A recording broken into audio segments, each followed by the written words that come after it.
உலகம் முழுக்க வாழுகின்ற மூத்த குடிகளான தமிழர்களுக்கு தமிழ் கடவுள் முருகப்பெருமானை வணங்குகின்ற வீர தமிழர்கள் அனைவருக்கும் காலை வணக்கங்கள். இப்போது தமிழகத்திலே மும்மொழி கொள்கை அந்த மும்மொழி கல்வி திட்டத்தை தமிழகத்தில் அனுமதிக்க மாட்டோம் என்று அரசியல் வியாபாரிகள், தமிழை வைத்து பிழைப்பு நடத்துகின்ற வியாபாரிகள் செய்து கொண்டிருக்கிறார்கள். ஒரு தகவலை மட்டும் சொல்லிக்கொள்ள ஆசைப்படுகின்றேன். சமூக வலைதளங்களிலும் ஊடகங்களிலும் பத்திரிகைகளிலும் ரயில்வே ஸ்டேஷன்ல இந்தி மொழி அளிக்கப்பட்டது, ஆங்காங்கே இந்தி மொழியை அழித்து தமிழை வளர்த்துகிறார்களாம். அப்படி இந்தி மொழியை சுவரிலே எழுதியிருக்கின்ற பக்கமெல்லாம் அழிச்சிட்டு இருக்கிறாங்க. சகோதரர்களே, இந்த இந்தி மொழி என்பது மொழி. அந்த மொழியை நீங்க கத்துக்க தேவையில்லை. அத மத்திய அரசு விளக்கமாக சொல்லி இருக்கிறது.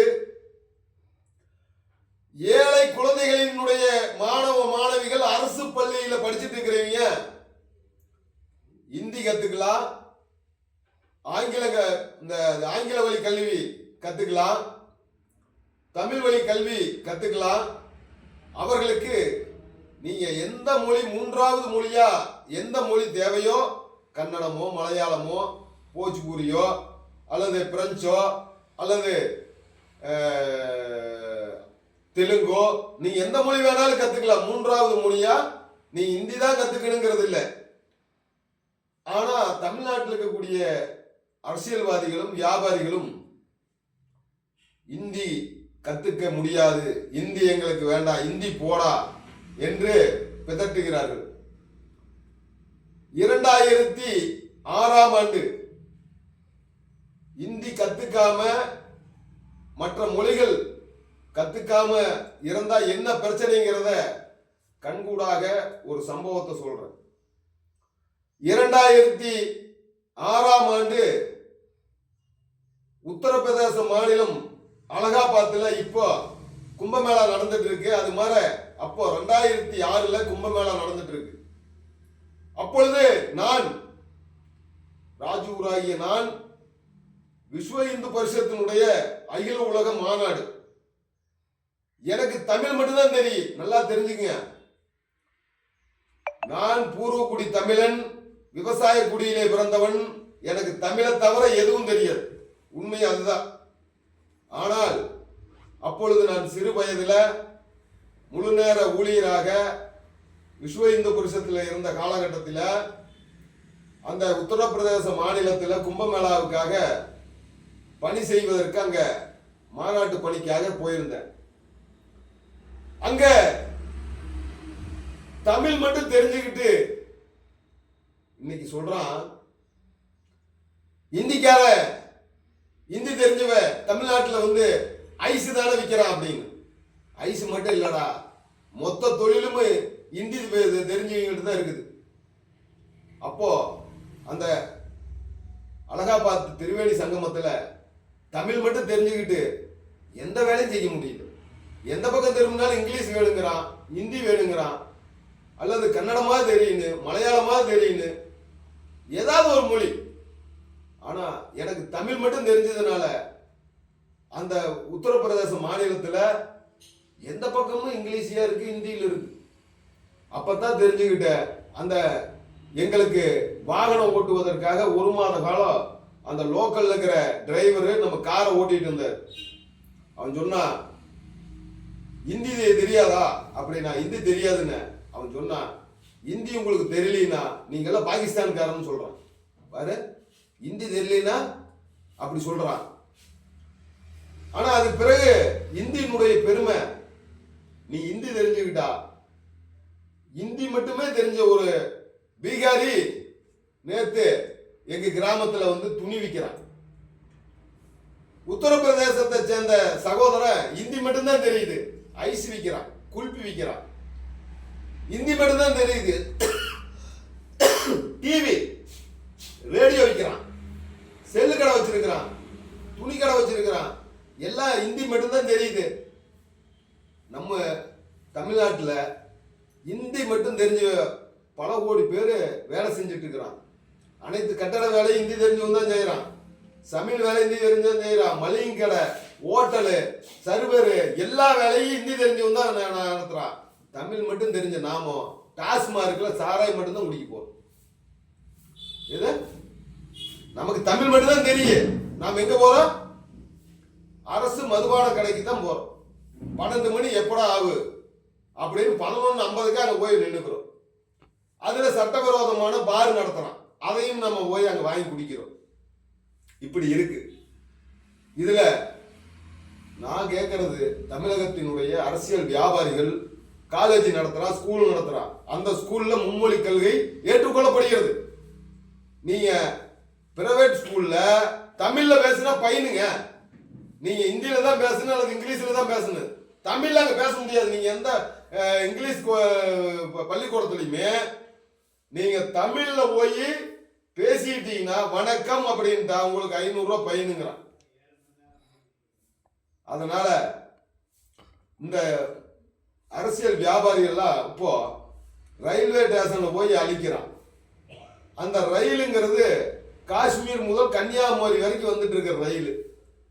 அதுல ஹிந்தி தெரிஞ்சவனும் வருவான், இங்கிலீஷ் தெரிஞ்சவனும் வருவான், கன்னடம் தெரிஞ்சவனும் வருவான், மலையாளம் தெரிஞ்சவனும் வருவான், போச்சுக்குடி தெரிஞ்ச வருவான், இந்த மாதிரி மேற்கு வங்காளத்துல இருந்து வருவான், காஷ்மீர்ல வருவான். அவனுக்கு எல்லாத்துக்குமே அந்த மாநில தாய்மொழி தெரியும், 2வது மொழியா இந்தி தெரிஞ்சு வச்சிருக்கிறான். அவனுக்கு இதுதான் திருநெல்வேலி, இதுதான் மதுரை, இதுதான் விருதுநகர், இதுதான் ஈரோடு, இதுதான் கோயம்புத்தூர், இதுதான் திருப்பூர்னு தெரியுதுன்னா இந்தியில இருந்தா தான் அவனுக்கு தெரியும். அதை போய் நீ அழிக்கிறிய. பைபாஸ்ல இது கேரளாவிலிருந்து வரான்னு வச்சுங்க, பெங்களூர் வழியா, கர்நாடகா வழியா, ஆந்திரா வழியா மும்பை போறான் லைன் வண்டியில. அங்க இந்தியில இருந்தா தான் அவனுக்கு தெரியும். நீ தமிழ்ல இதுதான் வந்து நாமக்கல், சேலம், விழுப்புரம், தஞ்சாவூர்னு இருந்தா தெரியும். நீ அதை போய் அழிக்கிறீன்னா எனக்கே ஒன்றும் புரிய மாட்டேங்குது. உன் வீட்டுல இருக்கிற பையனெல்லாம் ஹிந்தி கத்துக்கலாம், உன் பேரனெல்லாம் ஹிந்தி கத்துக்கலாம், உன்னுடைய சந்ததிகள்லாம் ஹிந்தி கத்துக்கலாம். எங்களை போன்ற விவசாய பெருமக்கள், எங்களை போல தாய்மொழியை, தமிழை மொழியை தாய்மொழியாக கொண்டவர்கள் இந்த தமிழ் மட்டும் தான் தெரியும். ஏன்னா அப்பதான் நான் கொடி பிடிக்க முடியும், உங்களுக்கு கொடி பிடிக்க முடியும். கோட்டரும் கோழி பிரியாணியும் கொடுத்து எங்களை கூட்டிட்டு போய் மக்களை கை தட்டுறது, வாழுக வாழுகன்னு. ஏண்டா எத்தனை நாளைக்கு தான் வாழுக சொல்றதுடா? எந்த கட்சிக்காரன் பேரம் பேத்தி எல்லாம் எங்க படிக்கிறான்? எல்லாம் ஹிந்தி கத்துக்கிறாங்க, போஜ்பூரி கத்துக்கிறாங்க. ஆனா தாய்மொழி தமிழ் மொழியை தாய்மொழியாக கொண்ட தமிழர்கள் தமிழை மட்டும்தான் கத்துக்கிறான் அவன். அதனால காலையில கண்டா 12 மணிக்கு எப்படா டாஸ்மார்க் திறக்கணும்னு பாக்குறான். என்ன வேலையும் இருக்குது நமக்கு தமிழ்நாட்டில்? எந்த வேலைக்காக போறாங்க நம்முடைய இளைஞர்கள்? காலையில 5 மணிக்கு வேலைக்கு போறாங்கிறான், எப்படா 12 மணி ஆகும் 1 மணி ஆகும்னு பாக்குறான். நம்மளை அப்படி முட்டாளாவே வச்சிருக்கிறான். தமிழர்களே, மத்திய அரசு சொல்வது மும்மொழி கொள்கை. கல்வியில நீங்க எந்த மொழி வேணா கத்துக்குங்க, ஹிந்தி கத்துக்கணுங்கிறது இல்லை. ஹிந்தி நமக்கு வேண்டாம், கன்னடம் கத்துக்கோ, உருது கத்துக்கோ, மலையாளம் கத்துக்கோ, இப்படி எந்த மொழி வேணா கத்துக்குங்கிற. வெளிநாட்டுல இருந்து வந்த உருது கத்துக்குங்கிறான். உருது பள்ளிக்கூடம் இருக்குதுயா வேலூர்ல, உருதுல எழுதி வச்சுக்கிறான் பள்ளிக்கூடத்தை. ஆனா நம் தாய்மொழியான நம் தெய்வீக தமிழகத்தில இந்தி வேண்டாங்கிறான். பாரத தேசத்தினுடைய மொழியில இந்தி மொழி, அந்த மொழியை கத்துக்கிட்ட என்ன?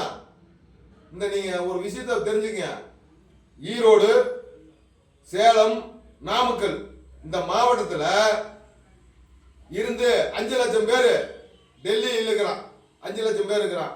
மும்பையில் திருநெல்வேலி, ஈரோடு, கோயம்புத்தூர், நாமக்கல், விழுப்புரம், சேலத்துக்காரங்க, மும்பையில் இருக்கிறாங்க. அங்கே ஒரு 10 லட்சம் பேர் இருப்பாங்க. எல்லாம் நம்முடைய தமிழர்கள் தான். காஷ்மீரில் இருக்கிறான், கல்கத்தாவில் இருக்கிறான், குஜராத்தில் இருக்கிறான். பெரும்பான்மை தமிழர்கள் எங்கே இருக்கிறாங்க? டெல்லி, பம்பாயில் இருக்கிறாங்க. அங்கே நீ தமிழ் மட்டும்தான் கற்றுக்கணும் அப்படின்னா அவன் டெல்லியிலேருந்து எங்கே வரணும்னு நம்ம ஈரோட்டுக்கு வந்துட வேண்டியதான். அங்கே தமிழர்கள் எல்லா மொழியும் கற்றுக்கிறான். அவனும் இன்னைக்கு தமிழராக தான் இருக்கிறான். தமிழ் கடவுள் முருகனை வணங்குறான். இவ்வளவு இந்தி மொழிங்கிறான. நான் இவங்கள்ட்ட அந்த தமிழர் அரசியல் வியாபாரிகள்ட்ட கேட்கறது, ஏயா இந்தி மொழி வேண்டாங்கிறீங்களா? அப்புறம் எதுக்கு அந்நிய மதத்தை சார்ந்தவர்கள் எங்கள் திருப்பரங்குன்றத்தில் எப்படா முருகன், என்னுடைய முருகன், எங்க அப்ப, எங்க பாட்ட, எங்களுடைய தமிழ் கடவுள் முருக பெருமான் மலை எப்படா உனக்கு சொந்தம்னு சொல்லி எந்த அரசியல் வியாபாரியாவது கேட்டானா? எவனாவது கேட்டானா? ஏண்டா தமிழர்களே, தமிழ் கடவுளுங்கிற ஒரே கடவுள் தான் முருகன். அந்த கோயில போய் நான் கறி வெட்டுறேன், ஆடு வெட்டுறேன், கோழி வெட்டுறேங்கிறான். அதை கேட்க மாட்டேங்கிறான் எவனும். ஒரு நாட்டினுடைய மொழி தமிழ் மொழி. நீ இந்தி கத்துக்கிட்ட தமிழ் அழிஞ்சிருமா? அந்த நம்முடைய ஆன்மீகத்துல பெருமாள் தமிழ் மொழி பின்னால் பெருமாள் செல்கிறார். தேவாரம், திருவாசகம் இதெல்லாம் தமிழ் மொழியில தான் இருக்குது. தேவாரத்துக்கு பின்னால் கடவுள் செல்கிறாருன்னு சொல்றான். தமிழ் கடவுள் முருகப்பெருமானுக்காக ஒருத்தரும் குரல் கொடுக்க மாட்டேங்கிறான். திருப்பரங்குன்றத்தில் எப்படா எங்களுடைய மலை எப்படா உனக்கு சொந்தமாவு அப்படின்னு கேட்க மாட்டேங்கிறான். ஆனா தமிழ் வேணும், தமிழ் வேணும்னு அங்கங்க போய் செவுத்துல இருக்கிறத அழிச்சிட்டு இருக்கிறான். இதெல்லாம் தமிழர்களே சிந்திங்க. மொழியினால எந்த மொழியை அழிக்க முடியாதுங்க. எந்த மொழியை அழிக்க முடியாது. நீ எந்த மொழியை கத்துக்கிட்டாலும் போ. அமெரிக்காவில், ஆஸ்திரேலியாவில், லண்டன்ல, சிங்கப்பூர்ல, மலேசியாவில், தாய்லாந்துல பூரா தமிழன் தான் இருக்கிறான். எங்காவது தமிழ் மொழி அழிச்சிட்டானா? சிங்கப்பூர்ல போய் பாருங்க, அந்த முருகன் கோயில். சிங்கப்பூர்ல பாருங்க, 10 மலை முருகன் கோயில். பயங்கரமான நிகழ்ச்சி.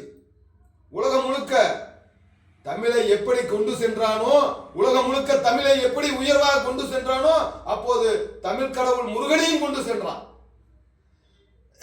இப்படி தமிழனை முட்டாளாக்குறதுக்குனே வேலையா இருக்கிறான். எலெக்ஷன் வந்தா மதத்தை உருவாக்குறான், மொழியை தேக்கிறான். தமிழ் மொழியை எவனாலே அழிக்க முடியாது. தமிழ் என்பது எங்களுடைய முன்னோர்களால் உலகத்திலேயே மூத்த மொழி. தமிழ் மொழி தான் உயர்ந்த மொழி. இந்த தமிழ் மொழியை எந்த அரசியல் வியாபாரியும் அழிக்க முடியாது. ஆனா மாற்று மொழியை கற்றுக்கொள்ளுங்கள்.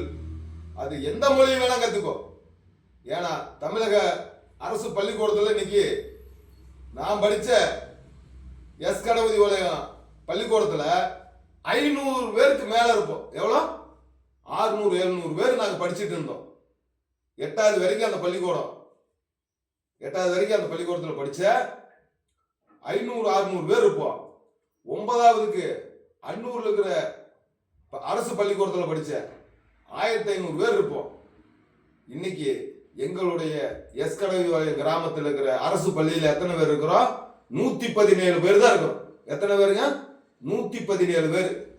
அதுலயே அந்த அரிசி, அந்த சத்துணவு பள்ளிக்கூடத்தில் இருக்கிற சத்துணவு அரிசி தேடுறான் பாரு. தமிழன் பள்ளிக்கூடத்துல தமிழ் குழந்தை தான் படிக்குது. அந்த தமிழ் குழந்தை படிக்கிற பள்ளிக்கூடத்தில் இருக்கிற சத்துணவு அமைப்பாளர் அரிசி கடத்துறான்.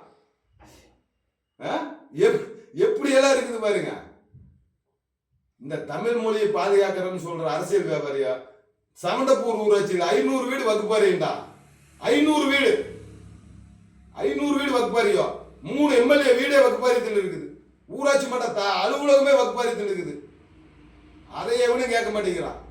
கனதி வளத்தில் அரசு புறம்போக்குல நீர்நிலை ஆக்கிரமிப்பு பண்ணி இருக்கக்கூடாதுன்னு உயர் நீதிமன்றம், உச்ச நீதிமன்றம் சொல்லுது. அதை ஆக்கிரமிப்பு பண்ணி ஒரு டூம் கட்டி வச்சிருக்கிறான். அதை தற்காங்கிறான். அதை எந்த அரசியல் வியாபாரியும் கேட்க மாட்டேங்கிறான். அதை பாதுகாக்கிறன்னு ஒரு கமிட்டி, அதுக்கு என் மேல ஒரு வழக்கு பாரு, பொய் வழக்கு. ஏண்டா என்னடா உங்க வித்தையெல்லாம் என்ன? எங்களுக்கு நாங்க தமிழர்கள் அமைதியா தான் இருப்போம். தமிழர்கள் அமைதியா தான் இருப்போம். வெகுண்டு எழுந்துமா, இந்த உலகமே திரண்டு வந்தாலும் ஒண்ணும் பண்ண முடியாது. நீ அரசியல் சட்டம், அரசியல் அமைப்பு சட்டத்தை வகுத்தெடுத்த எங்களுடைய முன்னோர்கள் பாலாசாஹேப் அம்பேத்கருடைய அரசியல் அமைப்பு சட்டத்தை மதிப்பதால் தான் நாங்கள் இன்று வரை அமைதியாக இருக்கின்றோம். நல்லா தெரிஞ்சுங்க. நாங்க இன்னும் அரசியல் அமைப்பு சட்டத்தை மதிக்கவில்லைன்னு முடிவு பண்ணிட்டா அப்புறம் பெரிய பிரச்சனையா என்னையா இந்த நீங்க ஒன்னும் தமிழனுக்கு அதை இதையும் பண்ணாதீங்களா? சமண்டபூர்வ ஆட்சியில 500 வீடு வகுப்பாரியா, வீடு கட்ட முடியல, லோன் வாங்க முடியல, அடமானம் வைக்க முடியல, ஒரு அவசர தேவைக்கு, ஒரு கல்விக்கு அல்லது ஒரு மருத்துவமனைக்கு ஒரு பத்திரத்தை கொண்டு போய் பத்திரத்தை கொடுத்தா உங்க வீடு வகுப்பாரியத்தில் இருக்குங்கிறான். அதை எந்த அரசியல் வியாபாரத்தை கேட்கறீங்க? எந்த அரசியல்வாதி கேட்கறீங்க? இந்த இந்த நீர்நிலை ஆக்கிரமிப்பு பண்ணி கனதி காலத்துல நீர்நிலை ஆக்கிரமிப்பு பண்ணக்கூடாதுன்னு இருக்குது. எங்க கோயில் எல்லாம் இருக்குது. இப்போ கோபியில நெடுஞ்சாலைத்துறை சொந்தமான கோயில் அப்படின்னு சொல்லி இடிச்சிங்க. எல்லா இந்துக்களும் கைகட்டி, தமிழர்கள் தான் மாரியம் கோயில் கைகட்டி நின்னோம். காரணம் அரசாங்கம் சொல்லுது நீ இந்த ரோட்டில் இருக்குதுன்னு சொல்லி கட்டாய வளர்த்து இடிச்சிங்க ஒரு மாசத்துக்கு முன்னாடி. ஆனா இங்க தர்க்க பாதுகாப்பு கமிட்டின்னு போட்டுட்டு இங்க ஒரு நீர்நிலை ஆக்கிரமிப்பு பண்ணி தர்க்கா இருக்கு. இந்த தமிழகத்தில் உள்ள அரசியல் கட்சி வியாபாரிகளே, அரசியல் வியாபாரிகளே வாங்க சண்டை போடலாம். எப்பறம் எங்களுடைய 500 வீடு வகுப்பாரின்னு சொல்றேன்னு கேள. நீ மொழியை கத்துக்கிட்ட உஷாராயிருவாங்க. இந்தி கத்துக்கிட்டீங்கன்னு வச்சுங்க உலகம் முழுக்க போலாம். இங்கிலீஷ் கத்துக்கிட்டா உலகம் முழுக்க போலாம். தமிழ் மட்டும் கத்துக்கிட்டாங்க. நான் சொல்றேங்க, நானே உலக நாடு முழுக்க நம்ம நாடு முழுக்க போறேன். எங்கேயும் இந்தி மட்டும் தெரியலன்னா நீங்க டீ கூட கேட்க முடியாதுங்க. எது தண்ணி இருக்குல்ல, பச்சை தண்ணி, குடிநீர், குடிநீர் கூட நீங்க ரயில்ல போனீங்கன்னா குடிநீர் இருக்கா அப்படின்னீங்கன்னா கேக்குறான். எது ஒரு டீ குடிக்கணும்னா கூட ஏங்க தேநீர் இருக்கு அப்படின்னு கேளுங்களேன். ஒரு ரயில்வே ஸ்டேஷன்ல போய் பிளைட்ல போய் அல்லது நடந்து கூட போங்கிறது, கல்கத்தா வரைக்கும் போங்க, காஷ்மீர் வரைக்கும் நடந்து கூட போய் ஒவ்வொரு கடையா தேநீர் இருக்கிறதா அப்படின்னு கேளு. என்னையா இப்படி உங்க தமிழ் கத்துக்கிட்ட என்னையா? தமிழ் என்பது அதாவது மொழி. இந்த மொழி எவனாலே அழிக்க முடியாதுங்க. இது தெய்வீக மொழி. இது தமிழ் கடவுள் முருகப்பெருமானால் தோற்றுவிக்கப்பட்ட மொழி. இது தேவாரம், திருவாசகம் என்ன இறைவனால் உருவாக்கப்பட்ட மொழி. இது உலகத்துல எவனாலே தமிழ் மொழியை அழிக்க முடியாது. ஆனால் 3வது மொழியை கத்துக்கொள்ளுங்கள். நாடு முழுக்க எந்த மொழி அதிகமா பேசுறான்? இந்தி மொழி பேசுறான். அதனால நீங்க இந்தியை கத்துக்கொண்டால் தமிழ் மொழி அழிஞ்சிருன்னு சொன்னா அவன் தான் வியாபாரி. அவன் வீட்டுல இந்தி கத்துக்கிறான். அவன் பேரம் பேத்தி, கொள்ளு பேரம் கொள்ளு பேத்தி எல்லாம் இந்தி பேசுறான். நம்மள தமிழ் மட்டும் பேசு. வணக்கம் வணக்கம். ஏண்டா ஓட்டு மட்டும் கேட்கறீங்க? எங்களுக்கு எந்த மொழியும் தெரியக்கூடாதா? பாருங்க மக்களே, சிந்திங்க. நீங்க மொழி என்பது ஒரு மொழியை ஒரு மொழி அழித்து விட முடியாது. ஒண்ணு இல்லைங்க. நம்ம கர்நாடகான கன்னடம் தெரியும், இந்தி தெரியும். கேரளாவிலிங்க, கேரளாவில் மலையாளம் எல்லாரும் பேசலாம். ஆனால் 2வது மொழியா இந்தி இருக்கு, இங்கிலீஷ் இருக்கு. அதனால நீங்க பிரெஞ்சு இருக்கு பாருங்க. ஆனா நம்ம தமிழ்நாட்டில் தமிழ் மட்டும் மொழியை நாம வச்சுக்கிட்டா பாருங்க, 500 பேர் குழந்தைகள் படிச்சிருந்த கணனிவளை பள்ளிக்கூடத்துல இன்னைக்கு எத்தனை பேர் படிக்கிறான்? 117 பேர் தான் படிக்கிறான். மீதி பேர் எங்க போனா? எல்லாம் தனியார் நடத்துகின்ற பள்ளிக்கூடத்துக்கு போயிட்டானுங்க. தமிழ் பள்ளிக்கூடத்தா, தமிழர்கள் தான் டீச்சரு. 117 பேர் படிக்கிறாங்க. அப்ப நம்முடைய கல்வித்தரம் எப்படி இருக்குதுங்கிறதுக்காக சொல்றேன். அதனால மக்களே, இந்த மொழியை வச்சுக்கிட்டு அரசியல் பண்ணாதீங்க. இந்த ரயில்வே ஸ்டேஷன்ல, பைபாஸ்ல, இந்த ஏர்போர்ட்ல இருக்கிற மொழி போய் இந்தி ஒழிய தமிழ் வாழுகுன்னு அங்கங்க போய் பெயிண்ட் அடிக்காதீங்க. ஏன்னா மற்றவர்கள் இந்தி தெரிஞ்சவங்க தான் வருவான். அவனுக்கு இந்தியில இருந்தா தான் தெரியும். அதனால மொழியை வைத்து அரசியல் வேணா. எலெக்ஷன் நடக்க போகுது, நீ 1 வருஷம் இருக்குது. நீங்க வாட்டுக்கு அரசியலுக்காக எங்களுடைய தமிழர்களை கொலையில விட்டுட்டு போயிடாதீங்க. தமிழர்களை நான் ஒரே வாரத்தில் தமிழ்நாட்டில் இருக்கிற அரசியல் வியாபாரிகளுக்கு சொல்வது, தமிழ் கடவுள் முருகப்பெருமான் குடிகொண்டுள்ளார் திருப்பரங்குன்றத்தினுடைய 6 படை வீடுகளிலே மூத்த படை வீடு, முதல் படை வீடு திருப்பரங்குன்றம். அதுக்காக ஒரு சில அரசியல்வாதிகளை விட விடுத்து அனைத்து அரசியல் வியாபாரிகளும் எதிர்ப்பு தெரிவிக்கிறான். அதனால முருகனுக்கு ஆபத்துனாவே இவனும் வர மாட்டேங்கிறான். ஏண்டா மொழிக்கு அந்த மொழி வேண்டாம், இந்த அந்த மொழி சொன்னா மும்மொழி கொள்கையை ஏற்றுக்கொண்டால் 2000 கோடி 3000 கோடியோ மத்திய அரசு கொடுக்குதான். அது சும்மா கொடுக்கல, கம்ப்யூட்டரு எல்லாம், அதாவது பள்ளிக்கூடத்தையே அந்த உயர்ந்த பள்ளிக்கூடமா மதிக்கிறது. அப்படி வந்துட்டா பிரைவேட் பள்ளிக்கூடம் போறவன் நான் கம்மியாயிருவான். ஏன்னா பிரைவேட் பள்ளிக்கூடம் பூரா நடத்துறவங்க அரசியல் வியாபாரிகள் தான் நடத்துறான். இது இவங்க எல்லாம் எப்படியெல்லாம் பாரு, நம்மள மாதிரி விவசாயிகள் ஏழை மக்கள் இந்த இங்கிலீஷ் பள்ளிக்கூடத்தை போகக்கூடாது. எங்க படிக்கணும்? அரசு பள்ளிக்கூடத்தில் படிக்கணும். ஒரு சில பள்ளிக்கூடமே பூட்டிட்டு இருக்கிறாங்க. அதனால தமிழர்களே, நாமெல்லாம் தமிழர்கள், தமிழ் மொழி உயர்ந்த மொழி, தமிழ் மொழி தெய்வீக மொழி, அதுல எந்த மாற்று கருத்தும் இல்லை. ஆனால் 3வது மொழி ஏதாவது ஒன்று கத்துக்கோ, அதுதான் நமக்கு நல்லது. நாம தமிழ் மொழி மட்டும் கத்துக்கிட்டு எலெக்ஷன் வந்தா கோட்டரும் கோழி பிரியாணி வாங்கிட்டு கொடி பிடிச்சிக்கிட்டு எந்த கட்சிக்காரன் கூப்பிடான போய் வாழ்க வாழ்கன்னு வேஷம் போட்டுட்டு கோஷம் போட்டுட்டு 12 மணி எப்படா ஆகுன்னு பார்த்து டாஸ்மார்க் போயிட்டு இப்படி இருந்தா தமிழ உருப்பட மாட்டான். தமிழ நம்மளை இப்படியே வச்சுக்கிட்டு இருக்கிறான். நீ நினைச்சுக்காத நான் இந்து அடிப்படை ராஜூர், இவனுக்கு எல்லா மொழியும் தெரியும் நினைச்சுக்காத. நான் பூர்வக்குடி தமிழகத்திலே பிறந்தவன், இந்த பூர்வக்குடி விவசாய குடும்பத்திலே பிறந்தவன். இந்த தமிழ் மண்ணுக்கும் தமிழகத்துக்கும் எங்களுக்கும் சம்பந்தம் இருப்பதால் தான் இந்த தமிழ் மீது எனக்கு ஒரு காதல், மற்ற மொழியின் மீது ஆசை. நீ எல்லா மொழியும் கத்துக்கோ. மொழியினால எந்த மொழி தமிழ் மொழியெல்லாம் அழியாது. இவனுக்கு நம்மளை இப்படியே முட்டாளாக்கிறக்கே முயற்சி பண்றானுங்க.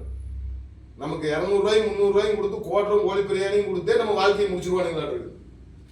அதனால மக்களே சிந்திங்க. எங்க தமிழ்நாட்டில் ஒவ்வொரு தமிழர்களும் விழிப்பு வருங்கள். அதாவது மொழி என்பது நம்முடைய உயிர், மற்ற மொழி என்பது நம்முடைய உடல். அதனால அனைவரும் எல்லா மொழியும் கத்துக்குங்க. இவனுக்கு அரசியல் வியாபாரிகளா இருக்கிறானுங்க, இவனுக்கு சொல்றத கேட்காதீங்க. அதனால சொல்லி நன்றி கூறி விடைபெறுகிறேன். நன்றி, வணக்கம்.